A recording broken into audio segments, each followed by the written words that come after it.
The morning light spilled gently across the small kitchen, painting soft golden patterns on the floor. Emma stood by the window, a cup of coffee warming her hands, watching the quiet street outside. The world was waking up, cars humming in the distance, a dog barking somewhere down the block. The smell of rain still hanging in the cool air to anyone passing by. She looked like a woman who had everything under control, calm, organized, and content in her little corner of the world. But inside there was a quiet ache she never spoke of. It wasn't sadness exactly, more like a quiet longing, the kind that sits deep in the heart when something feels missing. Though you can't quite name it, Emma had lived in that same house for 12 years. The walls carried the faint marks of family memories, pencil lines on the doorframe, showing her son Noah's height over the years, photos of birthdays and school events. The laughter in those pictures still felt close. But the house had grown quieter lately. Noah was 16 now, taller, quieter, more in his own world. He loved music and late-night movies, and though he still smiled at her every morning, the little boy who once followed her everywhere had begun to drift into his own universe. Emma understood it was part of growing up. Yet sometimes she found herself standing at his bedroom door, listening to the faint sound of his guitar, feeling both proud and a little left behind. She took a slow sip of coffee, her thoughts drifting like clouds. Life had become a rhythm. Work, chores, dinners alone, weekends that passed without much change. She told herself this was enough. She had her home, her son, and the comfort of knowing she'd done her best. Still, sometimes, when the evening stretched long and quiet, Emma would find herself scrolling through old photos on her phone. Moments from years ago, when her life felt fuller, warmer. She remembered the nights she and Noah's father would talk for hours, making plans for the future. But those dreams had faded long ago, leaving behind an unfinished story. Now it was just her. And though she had accepted it, she hadn't stopped wondering what came next. That morning, as she prepared breakfast, Noah came into the kitchen, his hair messy, his eyes still heavy with sleep. "Morning," he said, voice low. "Morning, sweetheart," she replied with a smile. "Omelet or toast?" "Toast's fine." He sat at the table, scrolling through his phone, the quiet hum of the refrigerator filling the silence between them. Emma looked at him for a moment, her son, her world, and realized how much time had slipped away. He was growing into someone new, someone she was still learning to understand. "Big day at school?" she asked, trying to sound light. He shrugged. "Just normal stuff." She nodded, but the word normal lingered. Their lives had become exactly that. Predictable, ordinary, safe. And yet, somewhere deep within her, Emma wished for something more. Not adventure or excitement, just something that made her feel alive again. A reason to wake up with a spark of anticipation. A moment that reminded her she was more than just a mother. More than just someone moving through days that all felt the same. After Noah left for school, the house settled into its familiar quiet. The ticking of the kitchen clock grew louder. And Emma found herself staring at the small magnet on the fridge, a photograph of her and Noah from a beach trip years ago. He was 7 then, his arms around her neck, both of them laughing against the wind. She traced the edge of the photo with her fingertips. "You're growing up so fast," she whispered to no one. Outside, clouds began to gather, turning the morning light softer, dimmer. Emma grabbed her jacket and keys. She had errands to run, but what she really needed was fresh air, a little time to think, to breathe. The parking lot outside the grocery store was almost empty when she arrived. She parked near a tree, letting the rain-speckled windshield blur her view of the world. For a few moments, she didn't move. She simply sat there, listening to the quiet hum of the engine, feeling the stillness settle around her. This was the part of her day she never told anyone about, the quiet moments before stepping back into the rhythm of ordinary life. She would sit, breathe, and wonder what she was missing. Maybe it wasn't something big. Maybe it was just connection, a deeper kind of closeness she used to have when life felt warmer. As she finally stepped out of the car, the air smelled like rain and new beginnings. She didn't know it yet, but this ordinary day, this small stop at a grocery store parking lot, would soon hold words from her son that would change everything she thought she knew about her life. Her heart, and the quiet strength she carried inside. And though she couldn't see the change coming, something in the air felt different, as if life, after years of standing still, was quietly turning a new page. The sound of soft rain followed Emma all the way home. Droplets streaked across her windshield like delicate threads, weaving past and present together in her thoughts. She didn't turn on the radio. She just let the quiet fill the car. It's the kind of quiet that made old memories come alive as the wipers moved back and forth. A memory surfaced, a voice, a laugh, a moment she hadn't thought about in years. It began in another parking lot years ago, when life still felt new and wide open. She had just started her first job at the local library then, a small brick building with tall windows and the comforting smell of books. Every morning, she'd arrive early, enjoying the peaceful stillness before the doors opened. That was where she first met Daniel. He worked across the street at a little coffee shop, always opening before dawn. Emma used to see him through the window as she walked in, sleeves rolled up, making coffee, smiling at customers like each one mattered. One rainy morning, she stopped by his shop for the first time. She had forgotten her umbrella, and her coat was soaked through. He looked up as she entered, his smile warm and easy. "Looks like the weather's decided for you," he said. "You need something hot." She laughed softly, brushing rain from her hair. Something strong would be nice. He nodded toward the espresso machine. "I've got just the thing." That was how it started, not with grand gestures or promises, but with coffee and quiet smiles. Each morning after that, Emma found herself crossing the street before work.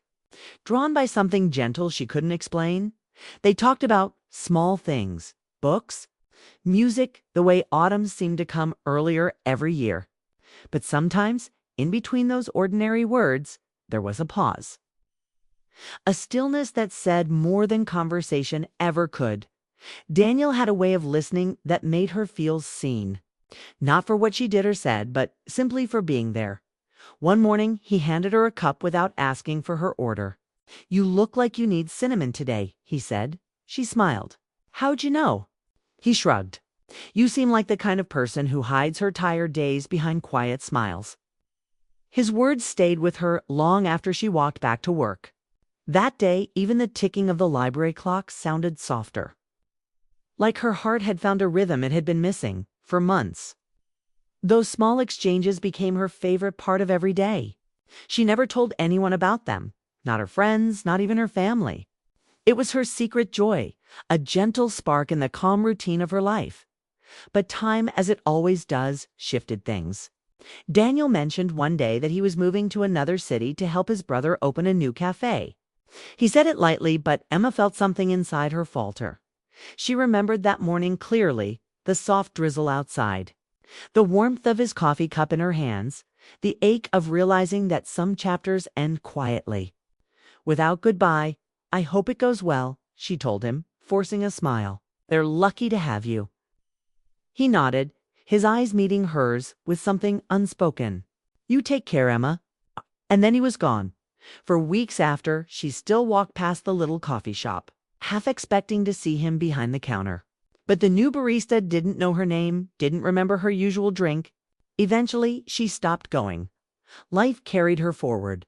Work, marriage, motherhood, the thousand small things that fill the years.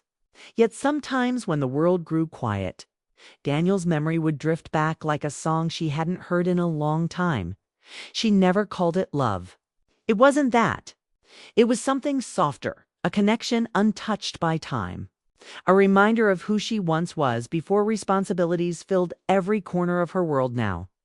Years later, sitting on her couch as the rain whispered against the windows, Emma thought about that younger version of herself, hopeful, open-hearted, believing the smallest kindness could change her day. She realized she missed that version of her, not just Daniel, but the woman who smiled more easily, who let moments linger without worrying what came next. She looked at the photo on her fridge again, the one of her and Noah at the beach, and she wondered if he could sense the same kind of longing she once felt. the longing to be understood, to be seen. Life had been good to her in many ways. Yet she couldn't help but wonder how things might have been different if she'd told Daniel how much those quiet mornings meant to her. But she also knew something now. That love doesn't always stay in our lives to be lived.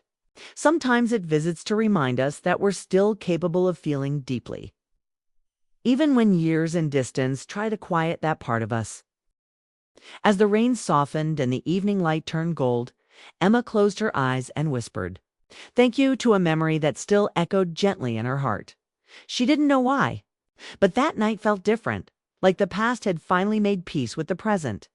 And in the silence that followed, a small sense of hope began to stir again, faint but steady, waiting for what tomorrow might bring. The following Saturday arrived with a crispness in the air that hinted at autumn. The sky was pale blue, the kind of day that made the world feel new again. Emma had promised Noah she'd take him shopping for school supplies, a simple errand, but one that filled her with quiet happiness. These moments with him were fewer now, and she wanted to hold on to them while she could.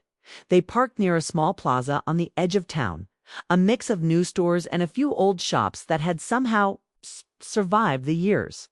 As they walked toward the bookstore, Emma noticed something familiar about the small coffee shop next door.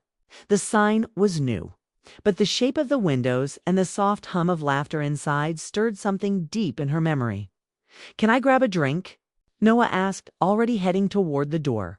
"Sure," Emma said, following him in.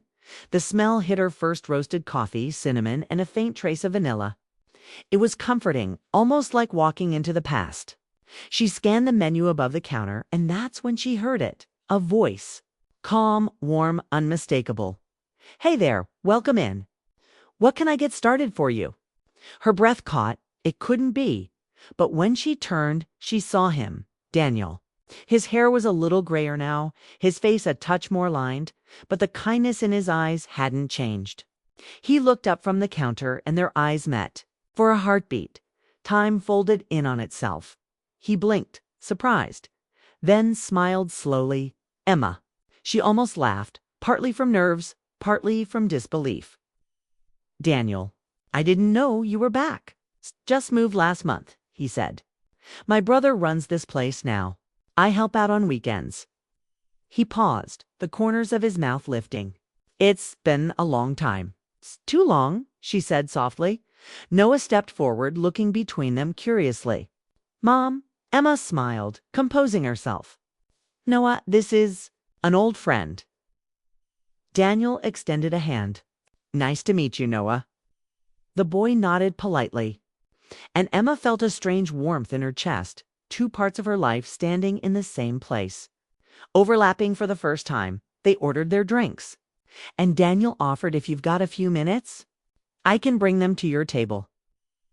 Emma nodded, and they found a seat by the window. The sunlight spilled across the table, glinting off the glass, making the moment feel like something from a photograph, familiar, gentle, a little unreal. When Daniel came over with their drinks, he set down a cup in front of her. "Still take cinnamon, right?" he said with a quiet grin. Emma's heart fluttered just for a moment. "You remember? Some things stick," he said. Noah excused himself to browse the bookstore next door, leaving them alone for the first time in years.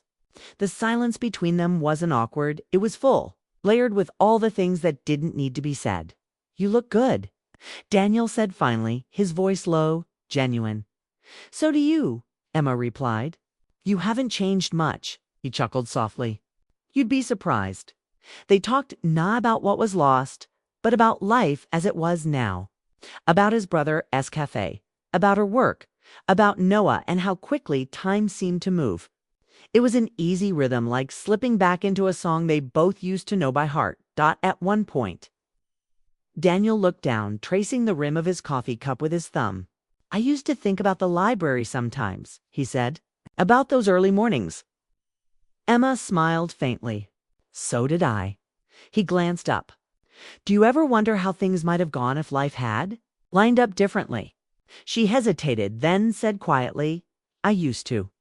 But I think we were meant to meet then, to remind each other of something good." He nodded slowly. Yeah, maybe we were. Outside, the afternoon light began to fade into gold. Cars passed by, children laughed near the fountain. And for a few fleeting minutes, the world felt soft again, as if time itself had paused to breathe. When Noah returned, holding a new notebook, Emma stood to leave. Daniel walked them to the door. It was really nice seeing you again, he said. You too, she replied, meaning it. Take care, Daniel. He smiled, that same quiet smile she remembered from years ago. Don't wait another decade to stop by. As she and Noah walked to the car, she glanced back once more. Daniel was standing by the counter, watching them go, his hands tucked into his apron pockets. When their eyes met through the window, he lifted his hand in a small wave. Emma smiled, not out of sadness this time, but gratitude, for the memory, for the chance to see that kindness again, for the reminder that some connections never truly fade. Driving home, Noah looked at her and said, You seemed really happy back there. Emma laughed softly. Maybe I was just remembering something nice. He nodded thoughtfully. You should do that more often. She reached over and squeezed his hand. You might be right. As the city lights appeared in the distance, Emma felt something she hadn't felt in a long time. A quiet peace. Not because the past had returned, but because she finally understood that it didn't have to. Sometimes life gives us a moment, just one to say a gentle goodbye to what still echoes in our hearts. And when we do, the world feels lighter, as if something inside us has finally found its place again. The week after seeing Daniel passed in a blur of gentle thoughts and small realizations. Life went on. Laundry, work, dinner, conversations with Noah about school and college applications. But something in Emma's heart had shifted. It wasn't a dramatic change, more like the slow, quiet opening of a window that had been closed for years, every evening. After Noah went to bed, she found herself sitting by the window again, looking out at the city lights. For the first time in a long while, her reflection didn't seem like a stranger. She saw warmth there, traces of the woman she used to be, and the strength of the woman she had become. Still, one thought lingered. She hadn't said goodbye properly. Not the kind that ends a story, but the kind that brings peace to it. The next Saturday morning, Emma drove back to the coffee shop. She didn't tell Noah where she was going. This visit felt like something she needed to do alone. The bell over the door chimed softly as she stepped inside. The smell of roasted beans and cinnamon wrapped around her like a familiar hug. Daniel was behind the counter again, arranging pastries in the display. When he looked up and saw her, his face brightened with quiet surprise. Emma, he said, setting down the tray. You came back, I did, she said, smiling. I wasn't sure if you'd be here. I'm here most mornings. Old habits, he said lightly, though his eyes carried that same depth she remembered. The kind that listened even before words were spoken. She ordered her usual cinnamon latte, medium, and he nodded knowingly. When he brought it to her table, he didn't go back to the counter. Instead, he sat across from her, just like old times. For a moment, neither spoke. The sounds of the cafe's soft music, quiet laughter filled the space between them. Finally, Emma said, I've been thinking about the last time we saw each other. Years ago? Daniel leaned back, his expression gentle. I've thought about it too. I always wanted to thank you, she said softly. Back then, I didn't realize how much those small mornings meant to me. You reminded me that kindness still exists, even when life feels heavy. He nodded slowly. You did the same for me, you know. Talks, they made the long days lighter. Never forgot that. She looked down at her hands, the steam from her cup rising between them. When I saw you again, it brought everything back. The quiet mornings, the laughter. Even the feeling of wanting something I didn't understand at the time. He smiled faintly. I know what you mean. There was no tension in his voice. Only understanding, like two old friends finally saying what they couldn't before. I think, she continued, we met exactly when we were meant to. We didn't need to become anything more than what we were. Maybe it was just about reminding each other what it feels like to care. Daniel's gaze softened. That sounds about right. She exhaled slowly, as if releasing a weight she'd been carrying for years. I used to wish things had gone differently. But now I think I'm just grateful it happened at all. He looked at her, a thoughtful calm in his eyes. That's the best kind of closure there is. They sat quietly after that, not needing to fill the silence. The air around them felt lighter, not full of what-ifs, but of acceptance. A kind of peace only time and honesty could bring. When Emma finally stood to leave, Daniel walked her to the door.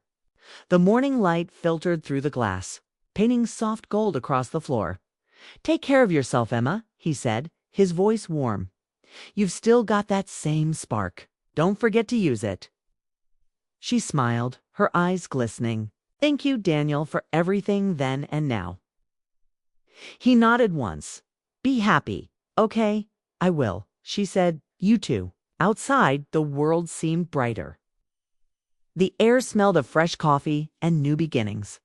Emma walked to her car, feeling lighter than she had in years, not because something had been reignited, but because something had been released. When she got home, Noah was at the table working on a project.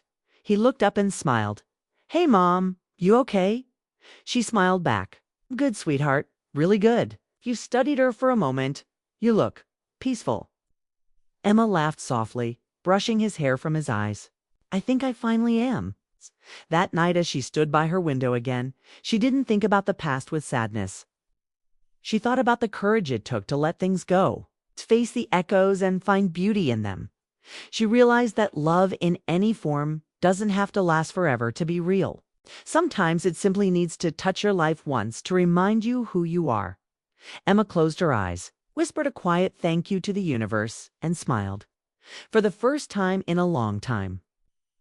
Her heart wasn't waiting for something or someone. It was simply full of gratitude, of peace, of gentle, steady love for the life she had now.